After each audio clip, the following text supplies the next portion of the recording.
ரெட்ரோலுக்ஸ் நெஞ்சங்களுக்கு வணக்கம். நான் கார்த்திக். இன்றைய தினம் ஒரு சம்பவம் நிகழ்ச்சியில் ஆ, கிட்டத்தட்ட தென் மாவட்டங்கள் அப்படின்னா நமக்குள்ள ஏதோ ஒரு ஈர்ப்பு இருக்கும். தென் மாவட்டங்கள்லாம் நம்ம சொல்லக்கூடிய மதுரை, திருநெல்வேலி, தூத்துக்குடி இந்த மாதிரி பல மாவட்டங்கள் இந்த பக்கம் இருக்கக்கூடிய பல மாவட்டங்கள் வந்து நமக்கு வந்து ஒரு ஈர்ப்பு மிக்க ஒரு ஊரா இருக்கும் அப்படின்றத ஏன்னா ஒவ்வொருத்தருக்கும் அந்த ஒரு ஊரா இருக்கும்.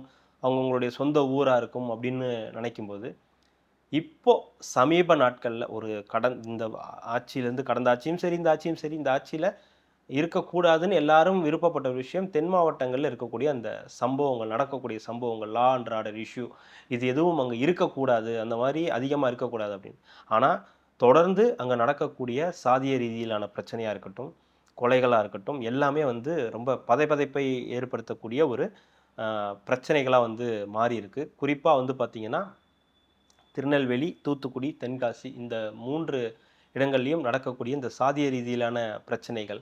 அது நம்மளே பார்த்திருப்போம். கவின் ஆணவ படுகொலையாக இருக்கட்டும், நாங்குநேரியில இருக்கக்கூடிய திரு சின்னதுரை அந்த மாணவன் சின்னதுரையுடைய சம்பவமா இருக்கட்டும், இப்படின்னு எல்லாமே வந்து பார்த்தீங்கன்னா, அதை சுற்றியே நடக்கக்கூடிய பல்வேறு சம்பவங்கள். இப்போ கூட சமீபத்தில நெறைய சம்பவங்கள் அங்க வந்து நடந்திருக்கு அப்படின்னு வந்து சொல்லலாம். அந்த வகையில இந்த 3 மாவட்டங்கள்லயும் 2 மாசத்துல 30 கொலைகள் வந்து நடந்திருக்கு. கடந்த 2 மாசத்துல 30 கொலைகள் அங்க நடந்திருக்கிறதா வந்து டேட்டா வந்து சொல்லுது.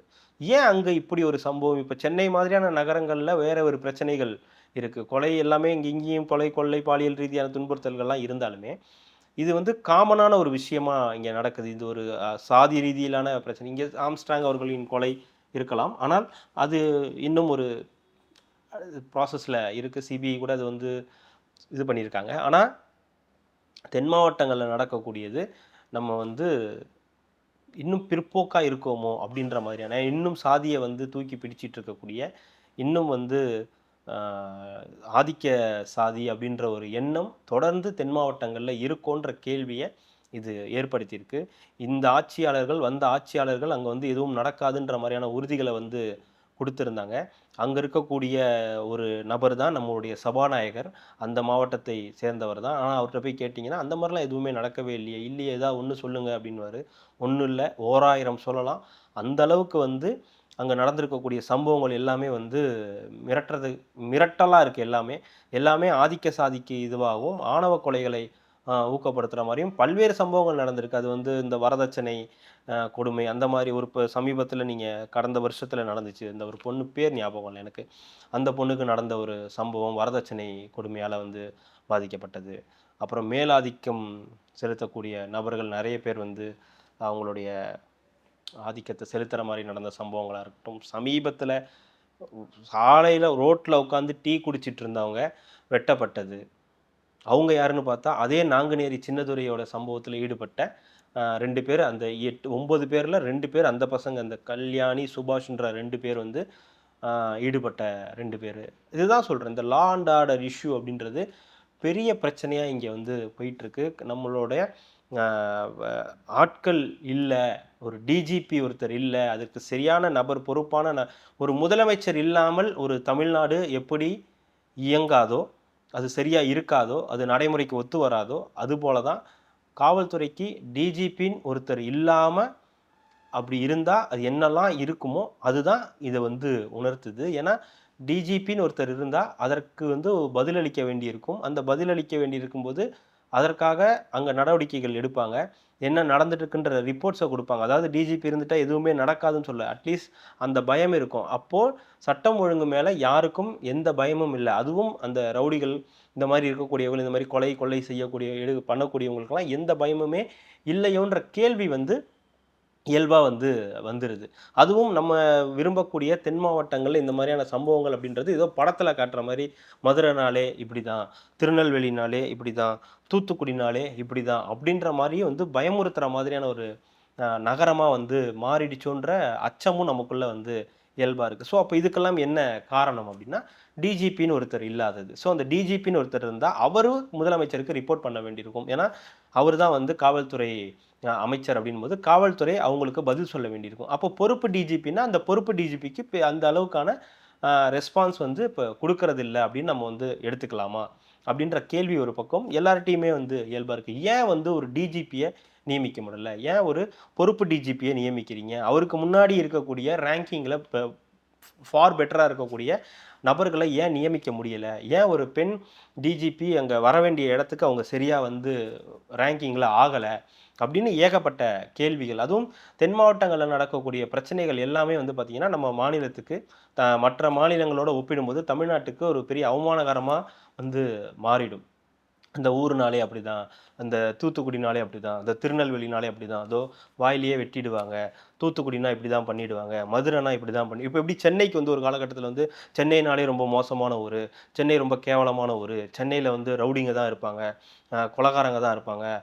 சென்னையிலேயே வந்து ஒரு ரவுடி ஊரு அப்படின்ற மாரி, ஒவ்வொரு இடத்துக்கும் ஒரு முத்திரை குத்துற மாரி வந்து தென் மாவட்டங்கள்னாலே இப்படிதான். ஆதிக்க சாதி மேலோங்கி இருக்கும். அவங்களுடைய டாமினேஷன் எப்பவுமே இருக்கும். ஏன் நம்ம அ இதுக்கு தேர்தலுக்கு நிறுத்தும்போது கூட, அத ஒரு பொது தொகுதியால நிறுத்தல. அந்த இடத்துக்கு இவங்க தான் அப்படின்னு சொல்லி ஃபிக்ஸ் பண்ணி தானே வந்து நிறுத்துறோம். அப்படின்ற மாதிரியான நிலை வந்து இங்க இருக்கு. அது இந்த திமுக ஆட்சியிலயும் வந்து தொடர்ந்து இருக்கு. ஏன்னா, இப்ப திராவிட மாடல் 2.0ன்றாங்க. இப்ப இந்த திராவிட மாடல் 2.0 ஒரு வேள வந்தா, இதுக்கு என்ன நடவடிக்கை எடுப்பாங்க? அப்பயாவது டிஜிபி பொறுப்பு டிஜிபி இல்லாம முழுநேர டிஜிபி போடுவாங்களா? தென் மாவட்டங்கள்ல இந்த மாதிரியான சம்பவங்கள் குறையுமா?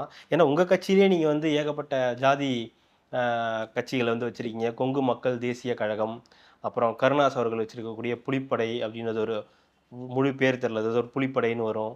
அப்புறம் இன்னும் இருக்கக்கூடிய மற்ற கட்சிகள். எல்லாருமே எல்லாருமே வந்து அத பேஸ் பண்ணி இருக்கக்கூடியவங்க தானே!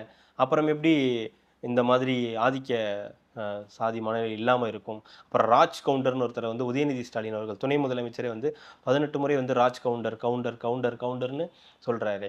அப்போ வந்து யாரை வந்து சந்தோஷப்படுத்த, யாரை சமாதானப்படுத்த இதெல்லாம் நடக்குது? அப்ப இந்த ஆணவ கொலைகளுக்கு என்னதான் வந்து வழிவகை பண்றது? என்ன நடவடிக்கைகள் எடுப்பாங்க? அப்படின்னு பல்வேறு கேள்விகள் தொடர்ந்து இருந்துகிட்டே இருக்கு. என்ன மாதிரியான மனநிலையில வந்து இருக்காங்க, அங்க இருக்கக்கூடிய தென் மாவட்டங்கள்ல இருக்கக்கூடிய ஆதிக்க சாதின்னு சொல்லக்கூடியவர்களாக இருக்கக்கூடியவர்கள் என்ன மாதிரியான மனநிலையில இருக்காங்க?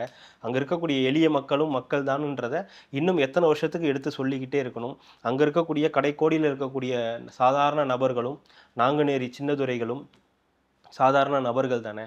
அங்க வேலைக்காக வந்த அந்த ஒடிசா மாநிலத்தை சேர்ந்தவர் ஒருத்தரும் சாதாரண நபர் தானே! அவருக்கு என்ன மாதிரியான பதில்கள் வந்து குடுப்பாங்க? காவல்துறை அங்க எப்படி நடந்துக்கும்? அதற்கு உதாரணம் சாத்தான்குளம். சாத்தான்குளத்தில இப்ப தீர்ப்பு வந்திருக்கு நமக்கு. சாத்தான்குளத்தில நடந்தது அப்பட்டமான கொலை தான். 9 காவலர்கள் சேர்ந்து 2 பேர் அப்பாவையும், பையனையும் சேர்ந்து கொலை செஞ்சிருக்காங்கன்னு ஒரு தீர்ப்ப வந்து காட்டமான தீர்ப்பை வந்து நீதிபதி அவர்கள் குடுத்திருக்கும்போது, அதுவே ஒரு உதாரணமா இருக்காதா? உடனே அது அதிமுக ஆட்சி காலத்துல எந்த ஆட்சி காலத்துல நடந்தாலும் அது தப்பு தானே! அப்ப இருந்தவங்க மட்டும் இப்ப மாறிடுவாங்களா? இல்லையே! இன்னமும் வந்து அதிகமாயிட்டு தானே இருக்கு.